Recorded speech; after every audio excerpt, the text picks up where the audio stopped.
Hello, everybody, and welcome to my channel where I talk about my life in grad school. Now, this video is going to focus on mostly counseling, not IO psychology so much, but maybe there's some things that do pertain to IO psychology. But anyways, the focus of this video is what is good about being a minority counselor and what is not so good about being a minority counselor and what are the in-betweens. Okay, so the first thing about being a counselor of color is that a lot of my clients feel like they can relate to me better because a lot of them are minority people. So there's that familiarity where we understand each other's backgrounds and upbringing. Even if I haven't experienced something myself, I usually have a family member who's experienced something similar or who was raised in a similar way. So that gives us some rapport and it helps us to build our relationships better. So I can relate to my clients a little bit because I know that I've been raised a similar way sometimes. I don't really self-disclose with people about my upbringing so much unless I think it benefits them. Sometimes they'll ask, but then I kind of, unless I think it benefits them to know about my upbringing or for me to self-disclose, I really just don't. And I kind of navigate the situation back to them. Like I might be like, now what made you ask that question? And then they'll explain, and then we'll have a conversation about that. I'm trying to think of an example. A lot of the times it's more like,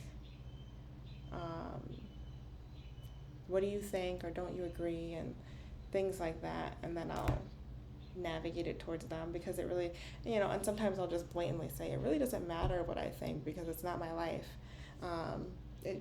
You're the one experiencing it, so it matters what you think. And then I might ask them what makes them ask me that question, what makes you need that validation from me, that type of stuff. So yeah. Anyway, I have my notes here, so anyways. It also increases my show rates. If you're in outpatient counseling, you know that no-shows are prevalent, especially when you're working with people who are on Medicaid and such. So it is helpful to have that kind of rapport with people, and I think if you're working with minority people and you're a minority person, it helps because a lot of times I'll hear from my clients that they spent so long looking for a counselor that was a good counselor that they could relate to or had some kind of empathy. I cannot tell you enough how important that first meeting is with your client, those first meetings or two, because people will just stop showing up. If you are so focused on your diagnostic assessment and you don't take the time to really engage with the person sitting across from you, they will just not show up anymore. Some people will give you a couple more chances, but if it still seems just like you don't get it, or you're not showing any empathy, or they can't connect with you, they just won't show up. So I think it's my advantage working with people of color that I am a person of color because they feel more comfortable with me sometimes. But also, it's not so much that because I'm, a person of color, automatically I'm going to get it.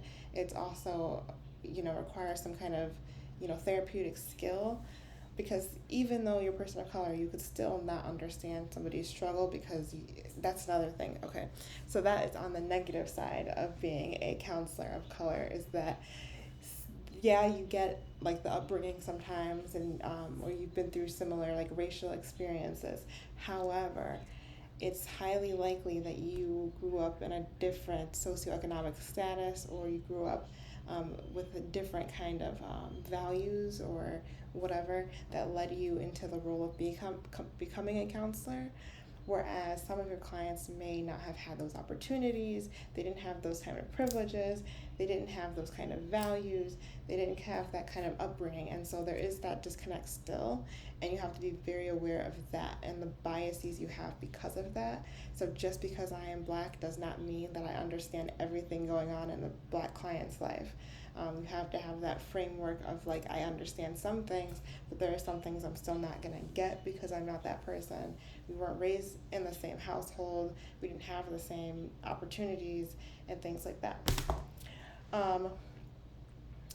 Going off of that, sometimes there is an educational disconnect. Like I have some highly educated clients, but then I have some clients that are not highly educated, but they're very skilled in like manual labor.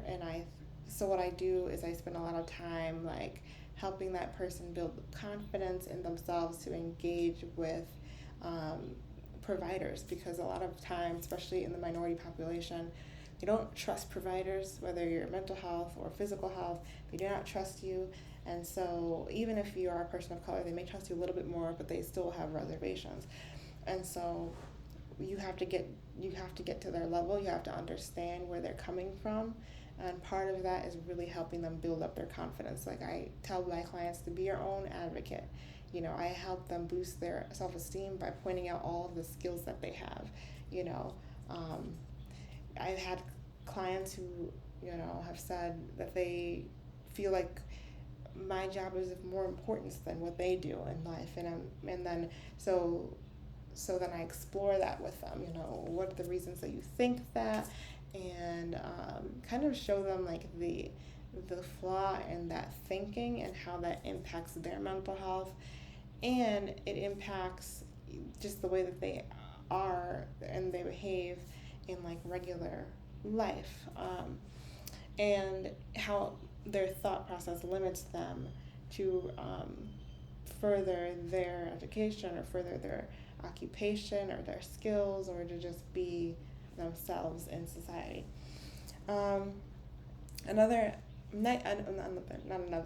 negative thing about being a counselor of color is that there can be over familiarity and a crossing of boundaries if you do not establish your boundaries with people and make those clear. So like I haven't had anybody like cross boundaries like to the extreme, but just a small example is like, I know as a person of color that there is something called CPT. And when I have clients who are minority people, I do not stick hard and fast to the time that they, you know, need to be there. You know, if we have a 2:00 appointment, I know that some people are not going to log in right at 2, some people are not going to be there early, and some people are going to be there a little bit late, and some people are going to be more than 15 minutes late. And so I have that kind of flexibility. However, it does get to the point where it impacts other clients, because if somebody's too late, then I'm pushing back other people, so I don't do that. I will just have a shorter session with that person, or I'll explain, you know, our attendance policy and tell them, you know, I'll wait for 15 minutes, or if you're going to be late and you know they're going to be late, text me, things like that. So that, and I think that might happen with anybody, that not just counselors of color, but I feel like especially when you're working with people of color and you are a person of color, there's like an expectation that you know that, that they know that you know, as a person of color, I personally know that if I have an appointment with another person of color, I don't need to be there right at 2:00. I know I have a little bit of cushion, a little bit of wiggle room. Whereas if I'm not, for the appointment with a white person, then I know, okay, if I'm not there at 2, they're gonna freak out. So, so anyways, that's just to say you have to make your boundaries really clear with people, because there can be over familiarity. I am okay with joking with people. I'm okay with like making them feel comfortable and things like that, but I am clear about my boundaries. A positive thing about working with people of color when you are a person of color provider is that a lot of times your clients will experience a decrease in discrimination, because assuming you're not discriminating against them, a lot of them have, especially, well, at least with my experience, a lot of them have their own experiences with discrimination, with like other providers, and they'll tell me about these experiences in our first few sessions, and we'll talk about what that was like for them. What did that tell them about their race and their role in society, or how they're viewed in society, and things like that. And like I'll even address with them, how do you feel with me as your counselor, and things like that. So as somebody who I feel like I've experienced like how providers can treat you differently, or just not give you an very good attention or care when you're a person of color, I can understand where they're coming from with that. So I do spend some time talking about that with them when they bring that up.